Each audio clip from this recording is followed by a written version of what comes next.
Highway सड़क दुर्घटना में इलाज के दौरान नाई की हुई मौत। परिजनों ने हाईवे पर शव रखकर किया हंगामा। मंत्रालय की स्टैंडिंग कमेटी ने अयोध्या रेलवे स्टेशन का किया निरीक्षण।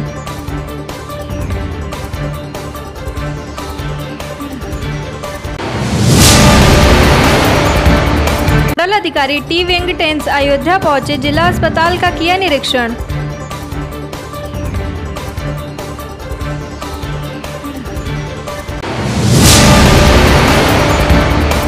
समाजवादी पार्टी के प्रदेश अध्यक्ष नरेश उत्तम पटेल की यात्रा अयोध्या पहुंची।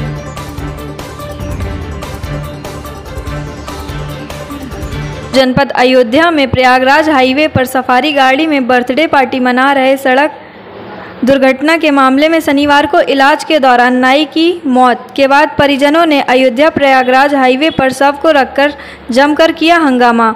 आपको बताते चले कि परिजनों ने शव को हाईवे पर रखकर सफारी गाड़ी के मालिक के खिलाफ कार्रवाई करने की मांग पर अड़े हुए हैं। फिलहाल यह भी बताते चलें कि इस सड़क दुर्घटना में मौके पर एक युवक की मौत कल हो गई थी और शनिवार को एक युवक व नाई की मौत हो गई। समाजवादी पार्टी के प्रदेश अध्यक्ष नरेश उत्तम पटेल की यात्रा अयोध्या पहुंची, जहां अयोध्या विधानसभा में पूर्व राज्य मंत्री पवन पांडे की अगुवाई में सपा के कार्यकर्ताओं ने प्रदेश अध्यक्ष नरेश उत्तम पटेल का भव्य स्वागत किया।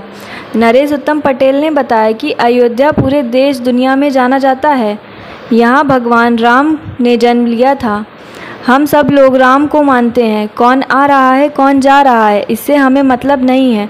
हम प्रभु श्री राम की चरणों में आए हैं, उनका आशीर्वाद मांगा है कि हमको ताकत दें ताकि हम असमानता, बेरोजगारी, भ्रष्टाचार और आर्थिक विषमता के खिलाफ लड़कर समाज की सेवा कर सकेंगे। गठबंधन पर नरेश उत्तम पटेल ने कहा कि अखिलेश यादव पहले ही स्पष्ट कर चुके हैं कि बड़ी पार्टियों से गठबंधन नहीं करेंगे। बड़ी पार्टियों से गठबंधन का अनुभव और परिणाम देख चुके हैं। समाजवादी पार्टी छोटे दलों से गठबंधन करके लड़ेगी। वहीं नरेश उत्तम पटेल ने बताया कि इस बार समाजवादी पार्टी के पहले समय में सपा सुप्रीमो अखिलेश यादव जब प्रदेश के मुख्यमंत्री बनेंगे तो उत्तर प्रदेश का कायाकल्प हो जाएगा। पटेल ने कहा कि प्रदेश सरकार के क्रियाकलापों से समाज का हर वर्ग बुरी तरह से आहत है। आज खेती किसानी, नौजवानों, महिलाओं की समस्या का प्रदेश सरकार ना तो कोई निराकरण कर रही है और ना ही प्रदेश को आगे ले जाने के लिए इस सरकार के पास कोई विजन है। उन्होंने कहा कि समाजवादी पार्टी की सरकार जब प्रदेश में थी तो समाज का हर वर्ग नीतियों और रीतियों से खुश था और उत्तर प्रदेश का उत्तम प्रदेश बनता देख रहा था। लेकिन आज हालत यह है कि भाजपा सरकार समाज के हर वर्ग को परेशान करने के लिए ऐसी नीतियां लेकर आ रही है जिससे लोग दहशत में हैं। उन्होंने कहा कि किसानों के लिए सरकार की नीति का सीधा मतलब सिर्फ इतना है कि उनकी ज़मीनों को कैसे हथियाया जाए। इसके लिए सरकार ने तमाम नियम बनाकर किसानों को मुसीबत में ला दिया है। अयोध्या पूरे देश दुनिया में जाना जाता है। यहाँ जो हमारा इतिहास कहता है कि यहाँ भगवान राम पैदा हुए थे और हम सब लोग भगवान राम को मानते हैं। कौन आया कौन गया उससे हमारा कोई मतलब नहीं, लेकिन हम प्रभु श्री राम के चरणों में आए हैं। उनसे भी आशीर्वाद मांगा है कि हमको ताकत दें तो हम असमानता, बेरोजगारी, भ्रष्टाचार और आर्थिक विषमता के खिलाफ लड़ करके समाज की सेवा कर सकें। 2022 में हमारे नेता माननीय अखिलेश यादव जी ने स्पष्ट कर दिया है कि बड़ी पार्टियों से गठबंधन का अनुभव और परिणाम ठीक नहीं रहा, इसलिए समाजवादी पार्टी अकेले लड़ेगी और समाजवादी पार्टी के राष्ट्रीय अध्यक्ष जिन छोटे दलों को एडजस्ट करेंगे, जिनको समायोजित करेंगे, हम कार्यकर्ता लोग उसका अनुपालन करते हुए समाजवादी पार्टी और समाजवादी पार्टी से जुड़े हुए दलों को जिता करके उत्तर प्रदेश में एक अच्छी सरकार माननीय अखिलेश यादव जी के नेतृत्व में देंगे। अयोध्या में महंगाई बढ़ा करके उनके किसानों की लागत मूल्य नहीं मिल रहा, किसानों के साथ धोखा किया, रोजगार 2 करोड़ प्रतिवर्ष देने की बात कही और नौजवानों को रोजगार नहीं मिल रहा, इस पर धोखा किया। महंगाई कम करने का 100 दिन में वादा किया था, महंगाई आसमान छू रही है, इस पर धोखा किया। और प्रदेश के अंदर जो जंगल राज है, योगी राज में हर आदमी की जीवन की सुरक्षा नहीं है। हत्या, डकैती, लूट, राजनीति, बलात्कार बच्चियों के साथ दुष्कर्म की घटनाएं लगातार बढ़ रही हैं। जहरीली शराब पिला करके प्रदेश के जनजीवन को अस्त व्यस्त किया जा रहा है। स्वास्थ्य व्यवस्थाओं की बदहाली से पूरे प्रदेश के लोगों का जीवन असुरक्षित है। इन बातों को लेकर कुटीर उद्योगों को बढ़ावा देने के लिए हम समाज में निकले हैं किसान नौजवान पटेल यात्रा लेकर के। यात्रा का नाम किसान पटेल यात्रा का इसलिए कि सरदार वल्लभ भाई पटेल ने इस देश में किसानों को संगठित करके भारत की आज़ादी दिलाने में गांधी जी के साथ सबसे बड़ा योगदान किया और भारत के किसानों ने अंग्रेजों को हटाया और अंग्रेजों को हटाने के बाद भारत के किसानों ने कांग्रेस की गलतियों को, कांग्रेस की नीतियों को, कांग्रेस की नीयत को देख करके कि कांग्रेस हमको हमारे लिए कोई काम नहीं कर रही, कांग्रेस को हटाया। अब भारतीय जनता पार्टी ने कांग्रेस का रवैया पकड़ लिया, तो अब हमारे किसान नौजवानों ने ठाना है कि भाजपा हमें हटाना है और अखिलेश यादव जी के उत्तर प्रदेश सरकार का मुख्यमंत्री बनाना है, ये उद्देश्य है। ये यात्रा कहाँ से शुरुआत किया है? ये यात्रा 29 अगस्त को सीतापुर के महमूदाबाद से बिस्वा, सीतापुर, महोली और बहराइच की नानपारा, मैसी, मटेरा, बहराइच, श्रावस्ती, भिनगा और बलरामपुर की तुलसीपुर, गैसड़ी, बलरामपुर, उतरौला और उसके बाद गोंडा, मेहनौन, गोंडा, तरफगंज से होते हुए ये अयोध्या की सीमा में घुसी है। पवन पांडे जी और समाजवादी पार्टी के कार्यकर्ता और किसान नौजवानों ने इस यात्रा का भव्य स्वागत किया और हम सबका मनोबल बढ़ाया है। हम मीडिया के भाइयों को भी धन्यवाद देते हैं कि जिस दिन से चले हैं मीडिया के साथी सच दिखा रहे हैं। जो जनता बोल रही है, जनता जो कह रही है, उसी बात को मीडिया के भाई दिखाते हैं, तो पत्रकारों का भी दमन हो रहा है। पत्रकारों की भी आवाज़ दबाने के लिए चैनल के लोगों के यहाँ छापा। स्टैंडिंग कमेटी ने अयोध्या रेलवे स्टेशन का निरीक्षण किया। समिति के सभापति राधा मोहन सिंह ने नेतृत्व में 21 टीम ने निर्माणाधीन रेलवे स्टेशन का निरीक्षण किया। रेलवे स्टेशन पर हुए कार्यों का जायजा लिया और किए जा रहे कार्य और आगामी होने वाले कार्यों को लेकर बैठक हुई। अयोध्या रेलवे स्टेशन के प्रथम चरण का 70% कार्य पूरा हुआ। 31 दिसंबर तक अयोध्या स्टेशन बनकर तैयार हो जाए। अयोध्या धाम रेलवे स्टेशन बनेगा। सभी प्रकार की यात्री सुविधाओं से लैस अयोध्या रेलवे स्टेशन होगा। रेलवे स्टेशन का बाहरी हिस्सा मंदिर मॉडल का बनाया जाएगा। स्टैंडिंग कमेटी में मौजूद 16 सदस्यों और DRM Narad railway SK Sapra निरीक्षण के दौरान रहे मौजूद। उसकी बैठक यहाँ पर की है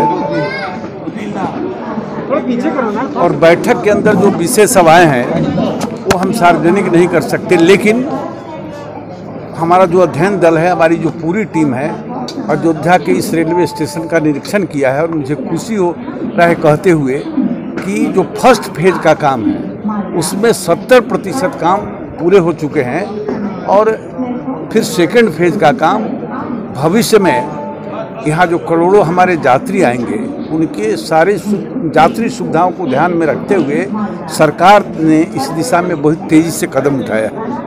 और सर, जैसे कि तो रेलवे स्टेशन का मॉडल भी उसकी गरिमा का अनुरूप बिल्कुल देखो, मोदी और योगी सरकार के बाद देश और प्रदेश में जो बदलाव हुए और इन दोनों के कुशल नेतृत्व में, मार्गदर्शन में अयोध्या जो है विश्व की सबसे बड़ी नगर बनने वाला है। विश्व का सबसे बड़ा नगर अयोध्या धाम बनने वाला है। अयोध्या के नाम को भुनाने के लिए जो पार्टियां कभी अयोध्या का नाम नहीं लेती थी कभी, अब वो अयोध्या से अपने चुनावी जनसभा का आरंभ कर रहे हैं, क्या कहेंगे? देखिए, अब जो इस देश के लोग और उत्तर प्रदेश के लोग काफ़ी होशियार हो चुके हैं, अब नारों में फंसने वाले नहीं हैं।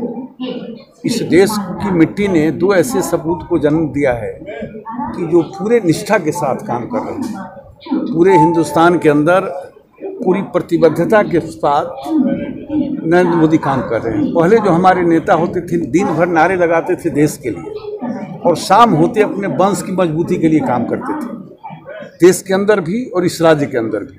लेकिन हम लोग सौभाग्यशाली हैं कि इस देश के अंदर भी आज ऐसा नेता है जो दिन भर यदि देश के मजबूती के लिए नारे लगाते हैं तो रात में भी निष्ठा के साथ देश की मजबूती की बात करते हैं।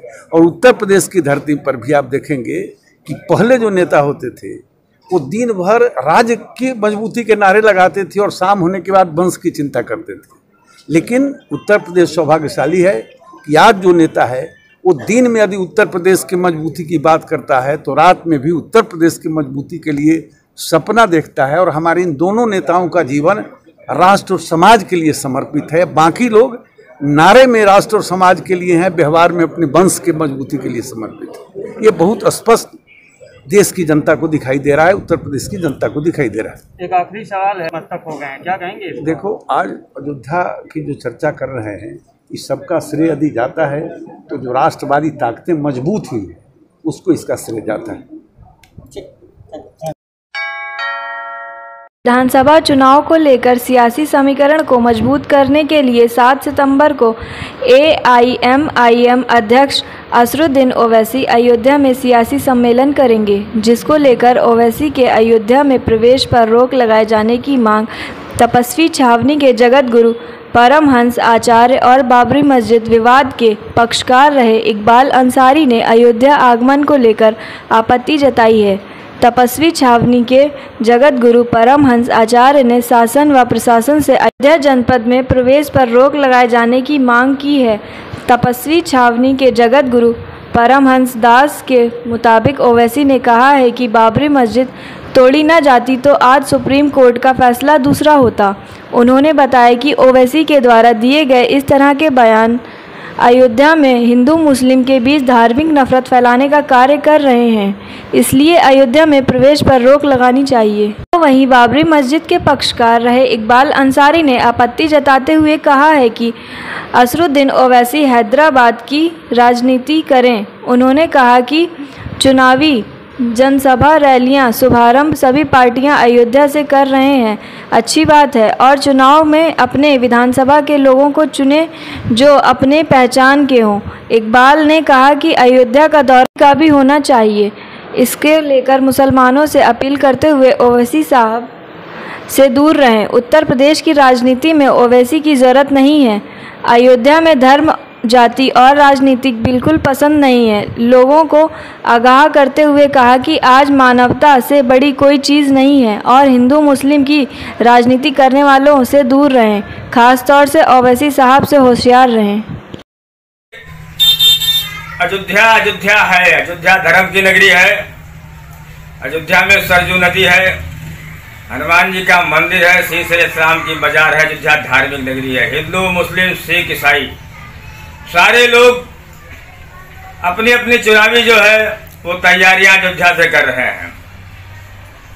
खैर, अच्छी बात है। सवाल हमारे यहाँ ओवैसी साहब का भी है, उन्होंने भी अपना चुनाव जो अयोध्या से ही जो है शुरू किया है। हमें चाहते हैं, मुसलमानों को एक संदेश देना चाहते हैं कि ओवैसी से लोग होशियार रहें, क्योंकि ये चुनाव जो है इस वक्त जो है बहुत इम्पोर्टेंट है। पूरे दुनिया में अयोध्या ऐसी जगह और उत्तर प्रदेश ऐसी जगह, हमें चाहते हैं कि जो भी अपने इलाके में, अपने अपने क्षेत्र में, अपने अपने विधानसभा में जो आदमी अच्छा हो उनको चुने। और ओवैसी का तो जो है लोग उनके ऊपर ध्यान रखें, और ध्यान इस तरीके से रखें कि ओवैसी उत्तर प्रदेश में उनको आना भी नहीं चाहिए था, क्योंकि वो हैदराबाद के हैं। वो अपना हैदराबाद देखें, उत्तर प्रदेश में मुसलमानों के साथ में खिलवाड़ ना करें।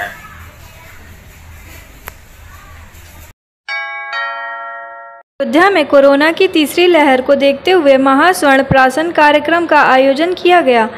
यह कार्यक्रम शहर के साकेतपुरी कॉलोनी स्थित अनंत शिखर में हुआ। इस कार्यक्रम में 120 बच्चों का महास्वर्ण प्राशन कराया गया।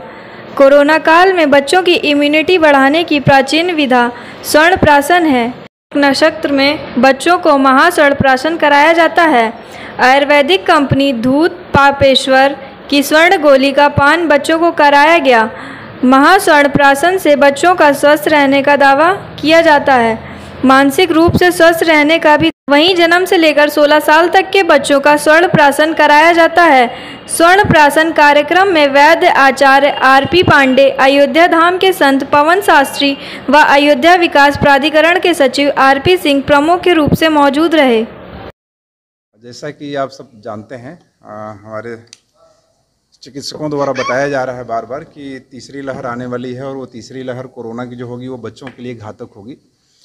तो इन बच्चों को और इम्यूनिटी पावर बढ़ा करके और बच्चों के जीवन की रक्षा के लिए उनके अंदर ताकत का निर्माण हो, जिससे कि वो अपने आने वाले समय में बीमारियों से बच सकें। उसके लिए पांडे जी द्वारा शुरू किया गया जो आनंद शिखर का यह प्रयास है, ये बहुत सराहनीय है। बच्चों को बचाना एक बहुत बड़ी चुनौती होगी आने वाले समय में। जो कहा जा रहा है जो वेरिएंट उसका है डेल्टा वेरिएंट, तो ऐसे में अगर हम पहले से ही सतर्क रहेंगे, सजग रहेंगे और इस प्रकार की जो हमारे प्राचीन परंपरागत जो चिकित्सकीय व्यवस्था है, उन व्यवस्थाओं के तहत जो हमारे जो वैद्य हैं, हमारे जो मुनि हैं, जिन लोगों ने शोध करके इस स्वर्ण प्राशन की व्यवस्था की थी, उसको पुनः स्थापित करके पांडे जी द्वारा जो कार्य किया जा रहा है, ये बहुत सराहनीय है। और ये अयोध्या में एक अच्छा प्रयास है। यहाँ के बच्चों को हम आने वाले समय में और मजबूत बना करके उनके अंदर इम्यूनिटी डेवलप करके और आने वाले दो तरह से, एक तो बीमारी से भी बचा सकते हैं और दूसरा जो बच्चा होता है वो अगर शुरुआत में ही अगर वो मजबूत होगा, उसका दिमाग विकसित होगा, तो वो एक स्वस्थ नागरिक बन पाएगा और समाज का वो बोझ ढो सकेगा, समाज के लिए बेहतर कर सकेगा, न कि समाज पे बोझ बन पाएगा। तो इस तरह से यह कार्य बहुत सराहनीय है। इनके लिए, इस कार्य के लिए हम पांडे जी का धन्यवाद देते हैं। अयोध्या जनपद के थाना महाराजगंज क्षेत्र अंतर्गत ग्राम पतरका बनराज 45 वर्षीय निवासी ग्राम राजेपुर पूरा बाजार के साथ बीती 25 अगस्त को गांव के ही हरिराम सिंह पर दुष्कर्म करने का आरोप लगाया था, जिसके बाद महाराजगंज पुलिस ने आरोपी के खिलाफ मुकदमा पंजीकृत किया था। आपको बताते चलें कि पीड़िता ने एसएसपी से मिलकर न्याय की गुहार लगाई है। आज पीड़िता ने आरोपी के गिरफ्तारी को लेकर फरियाद लेकर एसएसपी कार्यालय पहुंची। पीड़िता ने आरोप लगाया कि गांव के हरिराम ने कर्ज में लिए गए पैसे मांगने के लिए बुलाकर दबंगों ने जबरन दुष्कर्म किया। फिलहाल आपको बताते चलें कि पीड़िता ने यह भी आरोप लगाया है कि पुलिस द्वारा शिकायत करे जाने पर जान से मारने की धमकी दे रहे हैं। पीड़िता ने कहा आरोपी के द्वारा मुकदमा वापस लेने की भी धमकी दी जा रही है। फिलहाल अब तक देखना यह होगा कि आरोपी के खिलाफ अयोध्या की महाराजगंज पुलिस क्या कार्रवाई करती है। 1500 रुपया हम लिया है कि भलाई हमका हमारे दूठी नाती भी चटाई गई, दवा गिर गया तो 1500 रुपया उनसे मांगे गए। हम दवा लिखते दवाई गए हमारे नाती, तब फिर गए उनके घरे इन पियाजी के रुपया दिए रही हैं, पियाज पैसा सबका बांटत रही, सब लियत रहा। हमहू कहें हमहू बोलवाई के घर पे हमें पलंगा पे नहीं ढकेल रहे है। ढकेल के बाद हमका दवाई के घर बंद कर लिए। पहले घर बंद करके हमका हमार कपड़ा कह के नहीं, हमारे शरीर में हाथ डाल के नहीं हमका मारे की कोशिश करे है। मारे की कोशिश करे दवाई तो का मार डाला, भरे खून चालू हो गया तो धमकी दीन घरे जात अगर के उसको कुछ कह दिए तो का मार डारब कि उसको कौन चीज़ बताऊँ ना। तो हम घरे आए, रोज घरे भाग के आए ना, हम गिर गए तो हमारे छोड़ के बेटवा बात छोड़ के कबलान पठन दुकानी दर्द की दवाई ले बीस खाए के बाद हम रात में कौन खान बेताए, सवेरे सबका सोचना दिए कि घरे रही ना है, क्यों घर पे ना रही, तब सब ले हमका भागे सब अस्पताल हमें, तब हमारा दवाई से करा लगे भर्ती कराए हमका 8 दिन। आज आप यहाँ आई हैं कप्तान के यहाँ, आपने प्रार्थना पत्र दिया है, यहाँ से क्या आश्वासन मिला? कोनो ये सोचना होते न कोनो कार्रवाई होते न पकड़ा जाते न बंद होते, कुछ ना होते। और इनका जितने जल्दी हो सके अपने जल्दी इनका बंद कराओ, इनका छोड़ना हमारे साथ। ये पूरा मामला ये राजेपुर वही सब और हरिराम सिंह ठाकुर इस काम करेंगे मेरे साथ जबरदस्ती।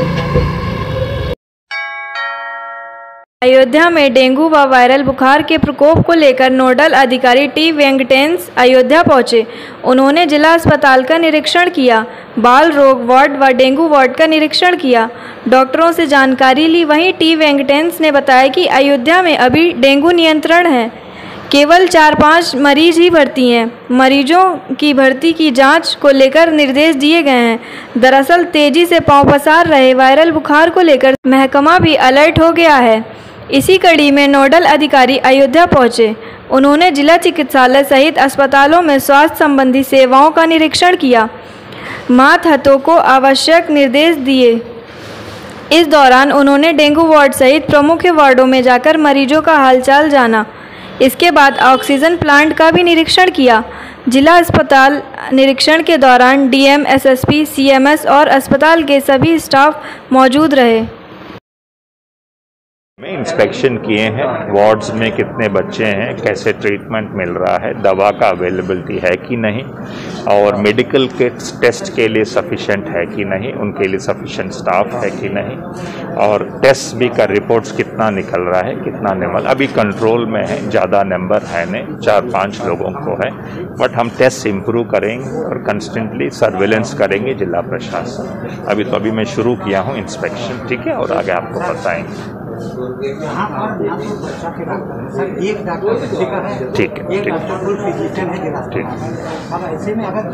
ठीक है, मैं उसको शासन के ध्यान पे ले आऊंगा कि यहाँ पोस्टिंग के लिए अपने इंस्पेक्शन नोट में ये भी आप ले लीजिए।